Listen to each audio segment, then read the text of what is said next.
अकोला के सरकारी अस्पताल परिसर में नवजात शिशु का शव मिलने से हड़कंप मच गया। जानकारी मिलते ही पुलिस ने घटनास्थल पर पहुंचकर जांच शुरू की। नवजात शिशु का सिर और एक हाथ गायब है। ये मामला कन्या भ्रूण हत्या का होने का संदेह जताया जा रहा है। तो वही अस्पताल प्रशासन ने पुष्टि की है कि नवजात शिशु सरकारी अस्पताल में पैदा नहीं हुआ था। अस्पताल परिसर में नवजात शिशु का शव नजर आते ही उन्होंने तुरंत पुलिस को सूचित किया। पुलिस ने घटनास्थल पर पहुंचकर शव का पंचनामा किया और मामले की जांच शुरू कर दी। अस्पताल प्रशासन ने नवजात के शव को सुरक्षित रखा है। नवजात का सिर और एक हाथ गायब होने से कई तरह के कयास भी लगाए जा रहे हैं। मेडिकल सूत्रों के अनुसार संदेह है कि ये कन्या भ्रूण हत्या का मामला हो सकता है। जिस जगह शव मिला है वहां निर्माण कार्य शुरू है और इसी वजह से वहां के सीसीटीवी भी बंद थे।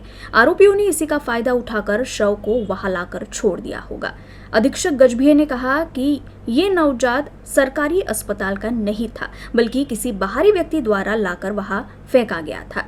अधीक्षक ने अस्पताल के सभी नवजात शिशुओं की जांच की और अस्पताल में जन्मे सभी नवजात शिशु सुरक्षित होने की बात की।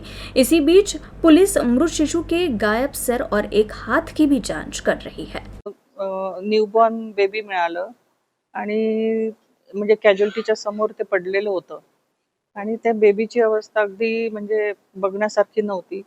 तिला हेड नव्हतं आणि हात पण नव्हते तिचे आणि ते बॉडी तिथे पडली होती एवढ्या रहदारीच्या प्लेसमध्ये कॅज्युअल्टीच्या समोर टाकलेली होती आणि कुत्रे सुद्धा तिथे जमलेले होते, कुत्रे पण लागलेले होते, मागे लागले होते बॉडीच्या। तर अशा दयनीय परिस्थितीमध्ये आम्ही पटकन ते बॉडी उचलली आणि सगळ्यात पहिल्यांदा आम्ही एफ-आय-आर केला। पोलिसांना एफ-आय-आर केल्यानंतर ती बॉडी आम्ही घेतली आणि व्यवस्थित मॉर्च्युरीमध्ये ठेवलेली आहे।